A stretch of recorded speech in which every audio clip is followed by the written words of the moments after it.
I'm not sure there's a video game series in existence that has given its fanbase a bumpier ride than Shenmue. Honestly, for fans of the series, the last 26 years have been something of an emotional roller coaster, and it all started out so strong. In this video, I finally wanted to show the Shenmue series some love on this channel by covering its entire messy history up to this point and discussing whether maybe, at long last, the future might finally be bright for this much beloved but deeply troubled franchise. I might sound crazy right now, but stick with me. So here's a complete timeline of Shenmue's wild journey to date, with my thoughts and feelings at the time added throughout. If you enjoy it, be sure to hit the like button and consider subscribing if you haven't yet. I hope you enjoy it. Shenmue started out strong. It was the killer app for Sega's new Dreamcast console back in 1999, created by superstar Sega veteran Yu Suzuki. It told the story of an 18-year-old Ryo Hazuki, whose life got turned upside down when he witnessed the murder of his father at the hands of the mysterious Lan Di. It featured a deeply immersive world with unrivaled visuals and had a gripping storyline that was planned to span over many chapters across multiple games. And when it finally dropped to critical praise, the future looked very bright for the series. It felt, to me at least, that Sega had a brand new AAA IP that would lead the company forward, alongside Sonic, for potentially years to come. When I finally got my own copy, I was instantly gripped from the moment I booted it up. The opening scene of Ryo returning home to witness his father's murder at the hands of the mysterious Lan Di had me hooked from the get-go, and desperate to hit the streets and go out for revenge. It was easily the most immersive game I had ever experienced, and probably still is, and I loved every second of wandering the 1980s streets of Yokosuka, talking to residents, taking notes, and stalking people out at shady locations at certain times of the day, like a real detective would. That is, when I wasn't arsing around playing video games in the local arcade, or buying little Sonic toys from gacha machines. God, it really is like real life. Outside of the murder and the occasional action sequences, there was a slow, tranquil, sometimes monotonous side to it. And, perhaps bizarrely, that's part of what made it so immersive and unique. Whether it was inputting phone numbers manually to call a friend, going to the local konbini to buy food for your adopted cat, or waking up early to go to your full-time forklift job at the docks, all of it added to the experience of being fully immersed in the Shenmue world. I loved it. General audiences loved it. Critics loved it. The series was off to a flying start. It felt like no sooner than you could say, especially since you bought merchandise, that its brilliant sequel, Shenmue 2 obviously, was already on store shelves. Quick note here that the rapidish turnaround was because Shenmue 1 and 2 were originally going to be one massive single game. The decision was made to split it into two titles in early 1999. A wise move. IMO. And this is where the cracks started to show in the franchise. Not in the game itself, which was much bigger in scope and included various quality of life improvements over the first one, but rather in the future of the franchise due to external factors outside of the game itself. When the first one launched, it was on Sega's relatively new 128-bit powerhouse of a console, and dropped to much fanfare and rave reviews. But by the time the sequel launched, the Dreamcast was all but dead. Sega had already announced almost a year prior, at the beginning of 2001, that they were no longer making consoles and switching to being a software developer instead, so the mood around the system at the time was gloomy to say the least. Even to me, as a Dreamcast enthusiast from the UK, although I was aware of, and looking forward to, the imminent release of Shenmue 2, I remember walking into a shop and being taken by surprise that it was already on the shelves. It almost felt shadow-dropped to very little fanfare. Probably because the PS2 was already almost a year into its life at this point and was dominating the market, and the public knew that the Dreamcast was a thing of the past. I should be thankful though, as Shenmue 2 didn't even get a North American Dreamcast release. But back to that in a minute. So, right there and then, I picked up Shenmue 2, and I loved every second of it. I missed its Japanese setting, sure, with Ryo having now travelled overseas, far from his Yokosuka home, but outside of that, it felt in many ways like a big improvement on the first game. And I also felt it had a genuine sense of travel and adventure. Ryo was like a fish out of water this time around, and I really felt like a naive tourist navigating this new foreign land when playing as him. Like I said, a great game, but with no English dub on the Dreamcast release, it felt like Sega was doing the localization on the cheap this time round. Can't say I blamed them, but it was still a shame. And when I got to the game's cliffhanger ending, which featured Ryo and his new pal Shenhua in a mysterious cave with massive mirror murals before a sword began levitating, which was the first time anything supernatural or mystical had happened in this series, I had the horrible feeling that I may never see a conclusion to this story. Where would I even play a Shenmue sequel, if not on the Dreamcast or an already confirmed definitely not happening hardware successor from Sega? Well, as a Sega fan, I, like many others, jumped ship to the Xbox, which very much felt like the new home of Sega for a while. Throughout its lifespan, it saw the release of games like Crazy Taxi 3, House of the Dead 3, ToeJam and Earl 3, Jet Set Radio Future, and Phantasy Star Online, to name but a few. And sure enough, we got a Shenmue game too. Shenmue 2 specifically, in 2002. And going back to what I mentioned a moment ago, this was the only way to play Shenmue 2 in North America at the time, due to a deal Sega had signed with Microsoft. There was no Dreamcast release. Anyway, when this happened, I, like many others I'm sure, had a new hope for the future of the franchise. Surely the Xbox release would give the series a much larger player base to draw from than the failed Dreamcast console, and with the Xbox being basically a spiritual successor to the Dreamcast, it felt like a logical new home for future installments. But there was one questionable decision that undoubtedly threw a spanner into the works right out of the gate. IMO. And that was the decision to release Shenmue 2, but not Shenmue 1, for Microsoft's console.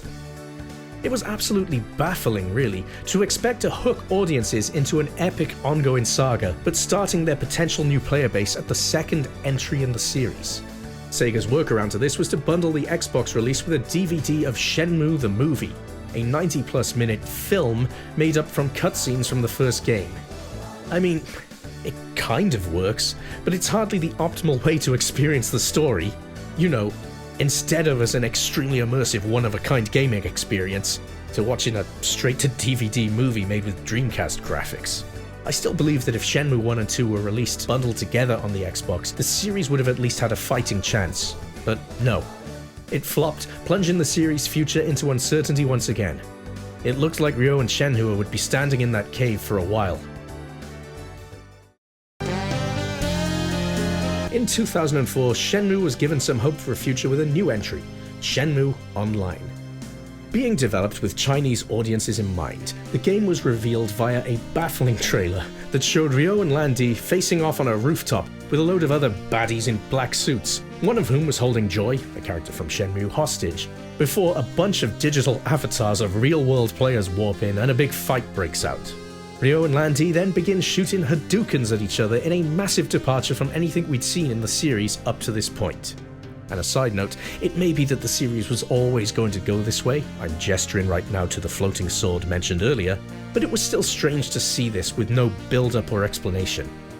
Anyway, it was to be an MMORPG where players would side with one of 3 clans and their stories would intersect with Ryo, Lan-Di and others from the main series. Additional series staples were to be included too, such as collecting capsule toys and playing arcade games. But to me the game always sounded like a shit idea. I was invested in the story of Ryo and the Shenmue world, but I had no interest in an online spin-off. It didn't help that the graphics looked like garbage too. Don't get me wrong, I would have definitely played it, obviously. I was chomping at the bit for anything that would continue Ryo's story, but it wasn't looking very promising to me. And when the project did eventually get quietly cancelled sometime in 2007, I honestly didn't give a shit, and I'm assuming I wasn't the only one who felt this way. But the next idea was worse again. It had been years since the last mainline entry, and Shenmue felt pretty dead at this point.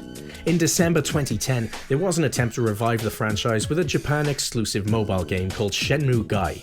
Players took control of a Yokosuka resident, and the game retold events from the original Shenmue. I remember having no interest in this back when it was originally announced, and again, I can't have been the only one, as the game shut down a year later in December 2011. There's not even a whole lot of information about it available online. So with that, to me, it really began to hit home that Shenmue was over.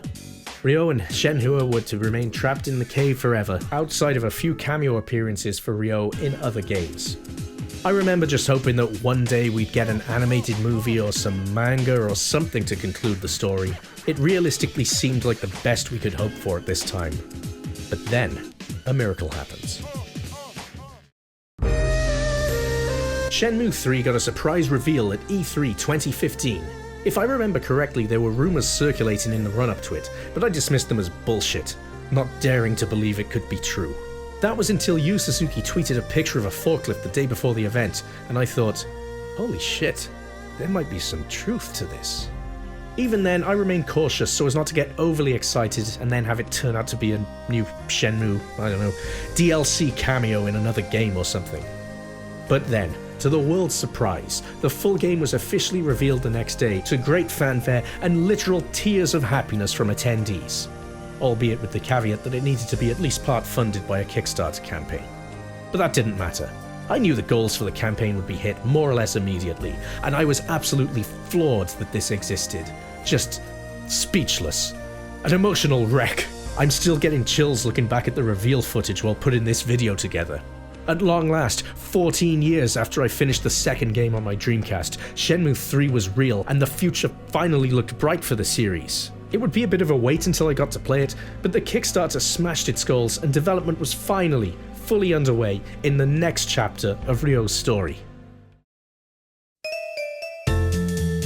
And the good news kept coming. During the development of 3, a re-release of Shenmue 1 and 2 for modern consoles was announced at the 2018 Sega Fest, a short-lived annual event in Akihabara, Tokyo.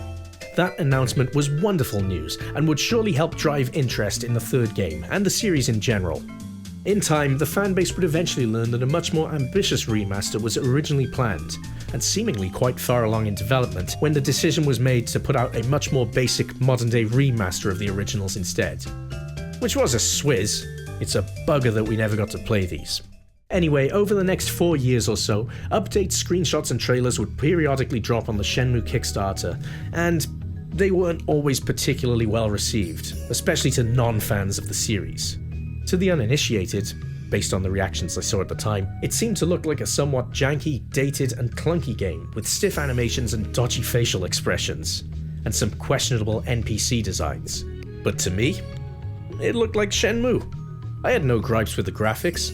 I'm not saying some of their points weren't valid, but it was fine. It was an indie game essentially, it was on a modest budget. The first games were clunky, at least by modern standards. In honesty, as a quick side note though, I felt then, and still do now, that they should have kept the visuals consistent with the Dreamcast originals, for budget reason as much as anything, and then use the money they saved in that department to work towards a longer, more fleshed out game, or set some money aside for sequels. But whatever, this was fine too.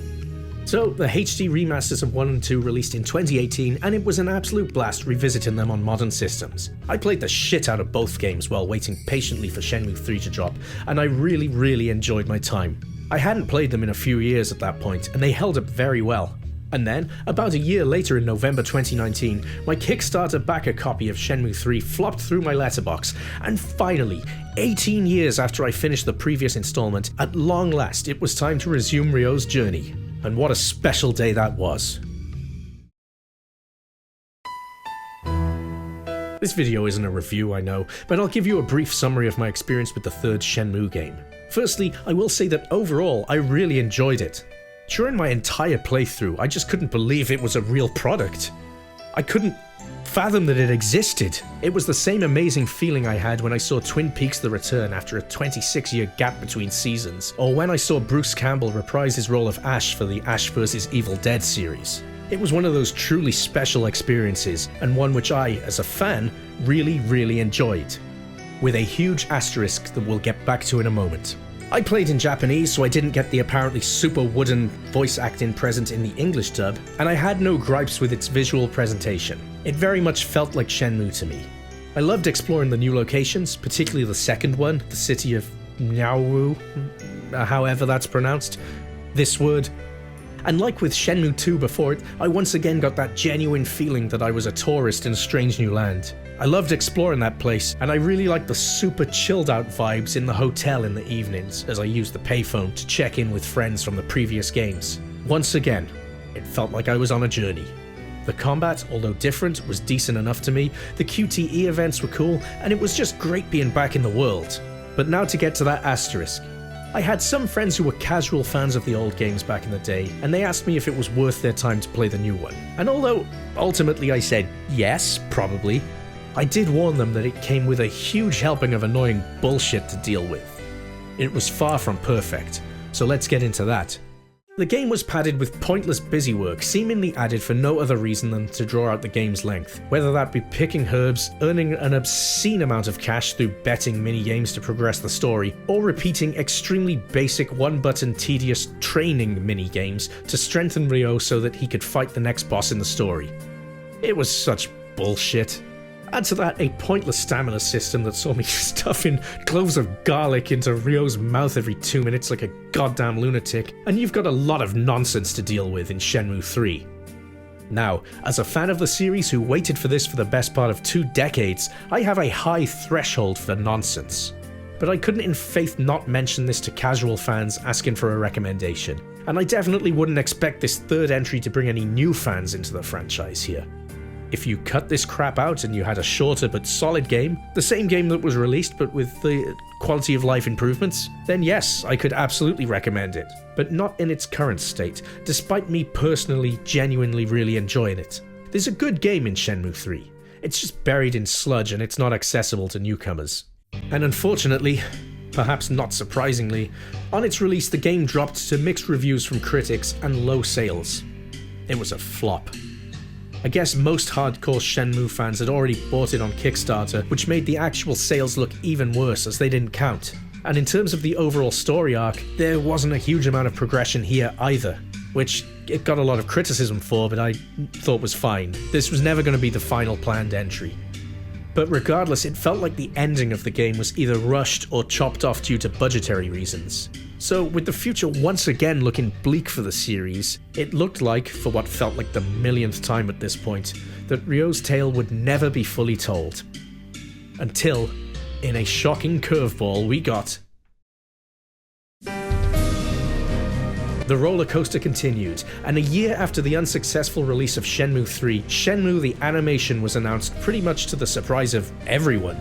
It was a co-production between Crunchyroll and Adult Swim. Its first season was to be 13 episodes long and would tell the story of the first 2 games, which, I'll be honest, was a bit of an eyebrow raiser right off the bat. That's a lot of content to squeeze into 13, 20-ish minute episodes of an anime, but they did it! It cut some parts of the story short while expanding others. The pacing was a bit fast as expected, but overall, Shenmue The Animation was good and successful, with great animation and a badass theme tune. It did good numbers and seemed to be bringing in new fans to the series too, so Shenmue fans were once again somewhat back on top. It also allowed any new fans who perhaps didn't want to play decades-old games to just jump in at the latest entry, the modern third title. And following its success, a second season was in active development, which would presumably have focused on the third game. And beyond? I assume so. I was optimistic that maybe we'd get an end to Ryo's story after all, albeit not in a format I was expecting. But it seems I got excited too quickly. My cautious optimism of 2015 me seemingly dwindling with age, as despite the show being well received and successful, it was cancelled by David Zaslav of Warner Brothers, who I guess owned Adult Swim, when he went on a content killing spree a few years back. Which brings us to... The Shenmue anime is dead. The third entry in the video game series was an inaccessible flop. Surely after 26 years, it's finally time to accept that the Shenmue saga will never see an ending, right? Wrong. ININ Games recently announced Shenmue 3 Enhanced, a new version of the game looking to cut out all the bullshit to give the most refined, definitive experience possible. Not only that, but Shenmue 3 is breaking free of the confines of its previous PlayStation and PC exclusivity, meaning that for the first time the game will also be available on Xbox and a miscellaneous Nintendo console or consoles, they haven't clarified yet. Why do I think this is such a big deal? Well, coupled with the HD remasters, gamers the world over will now have easy modern access to Shenmue 1, 2 and 3 on the platform of their choice.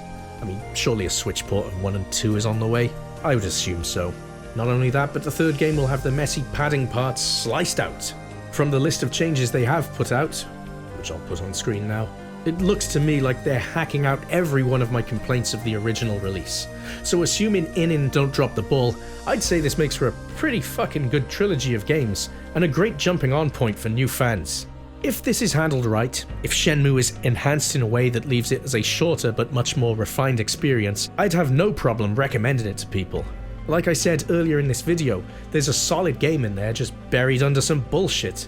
Look, maybe this video will age terribly, but at the time of writing, I'm somewhat optimistic for the future of Shenmue.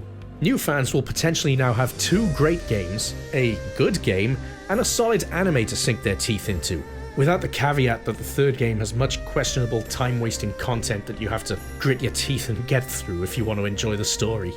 Honestly, I think this Shenmue 3 Enhanced release is nothing but good news for the series. So if you are a fan of Shenmue, please go out, throw money at these releases if you can, and let's show that the demand for Shenmue 4 and beyond is still out there. And a Blu-ray release of the anime wouldn't go amiss too. But what do you think the future of the Shenmue franchise holds? Is it bright or bleak? Do you think a fat-trimmed release of 3 is good enough to make the game a worthwhile experience? Be sure to let me know in the comments down below. If you enjoyed the video, please hit that like button as it helps me out a lot, and consider subscribing if you're new here. Thanks a lot, and I'll see you next time.